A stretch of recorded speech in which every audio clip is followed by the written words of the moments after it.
مسجد نبی صلی اللہ علیہ وسلم میں جماعت کے ساتھ سلام پڑھ رہے ہیں یا نبی سلام علیکم؟ جی جی ماشاء اللہ رب العالمین نے جماعت سے سلام کا حکم دیا، آپ قرآن سے ثابت کر سکتے ہیں؟ نماز کا حکم ہے وَارْكَعُوا مَعَ الرَّاكِعِينَ، رکوع کرنے والوں کے ساتھ رکوع کرو، سمجھ گئے؟ نماز نبی علیہ الصلوۃ والسلام نے جماعت سے نماز پڑھنے کا حکم دیا، سلام جماعت سے پڑھنے کا حکم دیا، آپ ثابت کر سکتے ہیں کسی حدیث سے؟ واللہ آپ کسی حدیث سے ثابت کرو کہ سلام جماعت سے پڑھا جا سکتا ہے، میں یہاں حکومت سے مطالبہ کروں گا کہ جماعت سے سلام پڑھوایا جائے جس طریقے سے نماز جماعت سے ہوتی ہے یہاں۔ ابو بکر صدیق رضی اللہ تعالیٰ عنہ 2 سال حاکم رہے مدینے کے اندر، ابو بکر صدیق رضی اللہ تعالیٰ عنہ اپنی حکومت میں جماعت سے سلام پڑھوایا۔ عمر فاروق 10 سال یہاں حکومت کی ہے، کیا عمر فاروق رضی اللہ تعالیٰ عنہ نے جماعت سے سلام پڑھوایا؟ ایک منٹ سنیے، امام ابو حنیفہ رحمۃ اللہ علیہ اسی مسجد نبوی میں آتے تھے زیارت کرنے، کیا وہ کہتے تھے کہ جماعت سے سلام پڑھو؟ میرے بھائی سلام کا حکم ہے اللہ کا، درود شریف پڑھنے کا حکم ہے اللہ کا، لیکن ہر آدمی اپنی اپنی پڑھے گا سلام، اپنی اپنی پڑھے گا درود، جماعت سے سلام اور درود کا حکم نہیں ہے۔ کہیں قرآن سے ثابت کر دو، حدیث سے ثابت کر دو، کسی حدیث سے ہم بھی شروع کرتے ہیں میرے بھائی۔ ٹھیک ہے، امام ابو حنیفہ رحمۃ اللہ بسم اللہ الرحمن الرحیم۔ ناظرین محترم، پوری ویڈیو آپ نے ملاحظہ کر ہی لی ہوگی، آئیے اس ویڈیو کے بارے میں تھوڑی سی میں آپ سے گفتگو کر لوں۔ پہلے بات آپ کو بتا دوں کہ یہ لال رومال والا بندہ کون ہے۔ یہ ہے مظفر حسین، جو مسجد نبوی شریف میں رہتا ہے، اور اس کا کام ہی یہی ہے جو بھولے بھالے اہل سنت والجماعت سے تعلق رکھنے والے لوگ ہوتے ہیں ان کو گمراہ کرنا ہے، اس کا کام ہی یہی ہے۔ یہ لال رومال کے نام سے بہت مشہور و معروف آدمی ہے۔ آئیے آج اس کا آپریشن کرتے ہیں اور ہم یہ دیکھتے ہیں کہ یہ جو بات کہہ رہا ہے اس کی بات کہاں تک درست ہے۔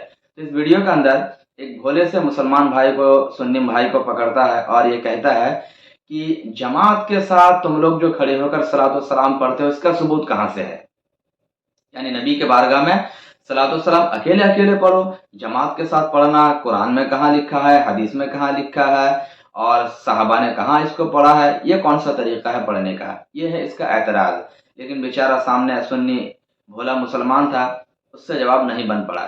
ناظرین محترم، میں آپ کو آج بتانا چاہوں گا کہ اس سوال کا جواب کیا ہونا چاہیے۔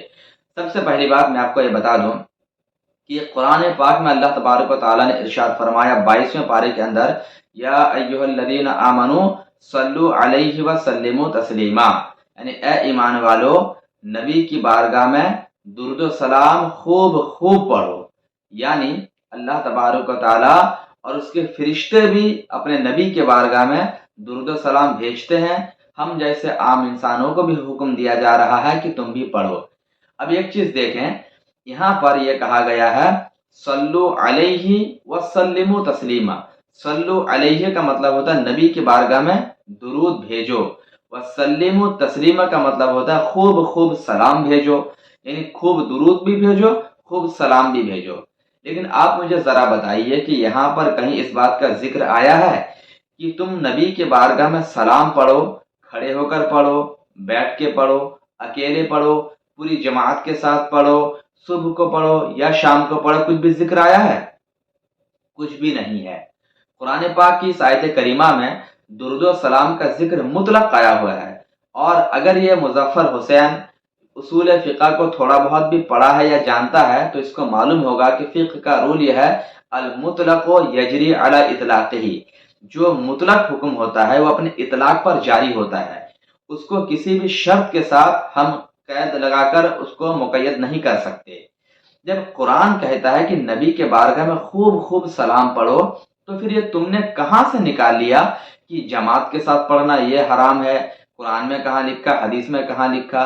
بلکہ اللہ تو خود فرما رہا ہے کہ یہ مطلق حکم ہے، اکیلے پڑھو چاہے جماعت کے ساتھ پڑھو، تم صبح پڑھو چاہے شام پڑھو۔ اس طرح کی کوئی باؤنڈیشن یہاں پر نہیں ہے کہ کس کنڈیشن میں پڑھنا ہے، بس یہ ہے کہ پڑھنا ہے۔ اور تم اتنے بڑے والے ہو گئے ہو کہ تم قرآن کے اوپر بھی زیادتی کر رہے ہو۔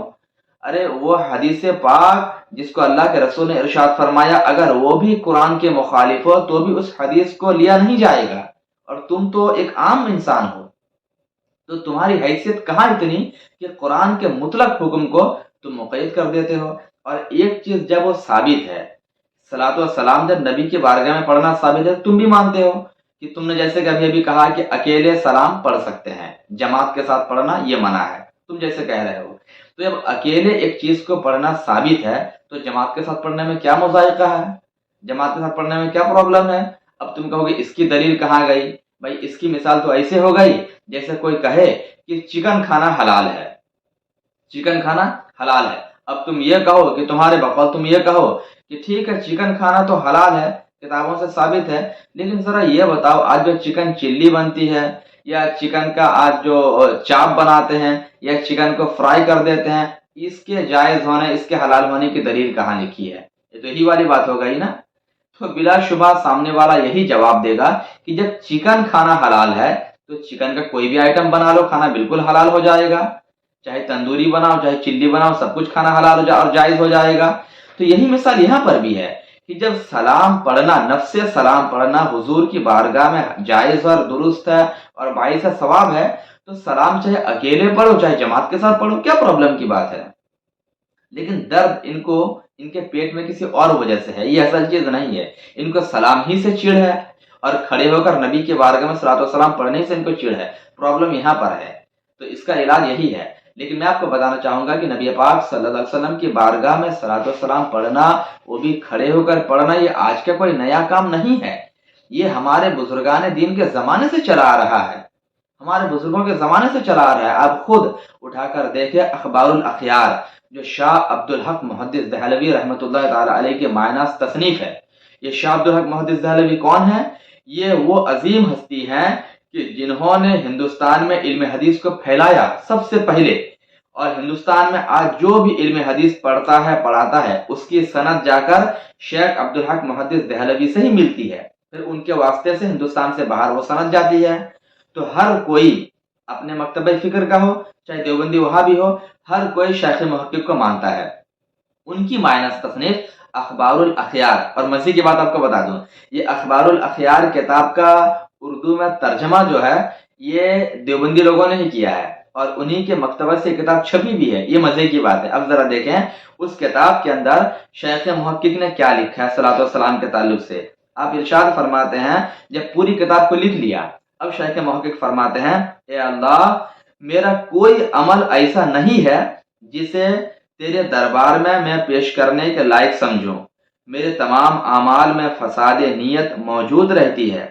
अलबत्ता मुझ हकीर फकीर का एक अमल सिर्फ तेरी ज़ाते पाक की इनायत की वजह से बहुत शानदार है, और वो ये है कि मजलिस मिलाद के मौके पर मैं खड़े होकर सलाम पढ़ता हूँ। सुभान अल्लाह। ये कौन कह रहे हैं? शेख मुहक्किक फरमाते हैं कि मजलिस मिलाद के मौके पर मैं खड़े होकर सलातो सलाम पढ़ता हूँ और निहायत ही आजिज़ी और इनकिसारी मोहब्बत और खुलूस के साथ तेरे हबीब पाक सल्लल्लाहु अलैहि वसल्लम पर दुरूद सलाम भेजता रहता हूँ। सुभान अल्लाह। शेख मुहक्किक कह रहे हैं कि मेरा कोई अमल इस लायक नहीं कि मैं तेरी बारगाह में पेश कर सकूं, लेकिन एक अमल ऐसा है जिसकी तूने मुझे तौफीक दी है कि मैं तेरे हबीब के बारगाह में खड़े होकर सलाम पढ़ता हूँ और दुरूद सलाम भेजता रहता हूँ। अब जरा आप अंदाजा लगाइए, इतने बड़े पाए के मुहद्दिस होकर ये बात इरशाद फरमा रहे हैं, लेकिन आज इन अकल के अंधों को ये बात नजर नहीं आएगी, ये बात नजर नहीं आती है। तो ये इनके दिल में कुदूरत है, इनका दिल जो है ना ये बुग़्ज़ में, ये हसद में बिल्कुल काला हो चुका है, जिसकी वजह से इस तरह की बकवासबाजी करते रहते हैं। और ये नया मसला तो नहीं है, ये तो हर काम में इनका यही कायदा है, ये कहाँ लिखा है, ये कहाँ लिखा है, ये कहाँ लिखा है। अरे अगर हर चीज की तुम्हें दलील चाहिए तो जरा तुम ये बताओ कि आज जिस मस्जिद नबवी शरीफ में तुम नमाज पढ़ रहे हो, जिस नबी के दयार में तुम नमाज के लिए जाते हो, जरा बताओ कि हुजूर सल्लल्लाहु अलैहि वसल्लम के दौर में क्या वो मस्जिद नबवी शरीफ उस तरीके से थी? फिर वहां नमाज क्यों पढ़ते हो? आज जिस तरीके से हमने आलिशान मदरसा बना रखे हैं, हम आलिशान पैमाने पे जलसे करते हैं, हमारी मस्जिदों में टाइल्स लगे हुए हैं, क्या हुजूर के जमाने में ऐसी मस्जिद थी, ऐसे जलसे हुआ करते थे? इस तरीके से जो आज हम कुरान भी पढ़ते हैं, या कुरान में एराब और कुरान की ज़ेब व ज़ीनत, ये हुजूर के जमाने में कहाँ थी? तो तुम फिर क्यों ऐसा कुरान पढ़ते हो, ऐसी मस्जिद में क्यों नमाज पढ़ते हो? अब इसकी भी दलील तलाश करो। तो ये कुछ भी नहीं है, बस भोले भाले इंसानों को उलझाने के लिए बेतुकी बातें करते रहते हैं और उनको अपने दामे फरेब में फंसाने की कोशिश करते रहते हैं। लिहाजा अहले सुन्नत वल जमात के सुन्नी भोले भाले मुसलमान भाइयों से मैं गुजारिश करूंगा कि ऐसे लोगों के फरेब में बिल्कुल भी ना आए, बिल्कुल भी ना आए। इनसे मुंह ना लगे, इनसे अपना रास्ता काट के अलग हो जाएं, इनकी बातों पर बिल्कुल भी ना आए।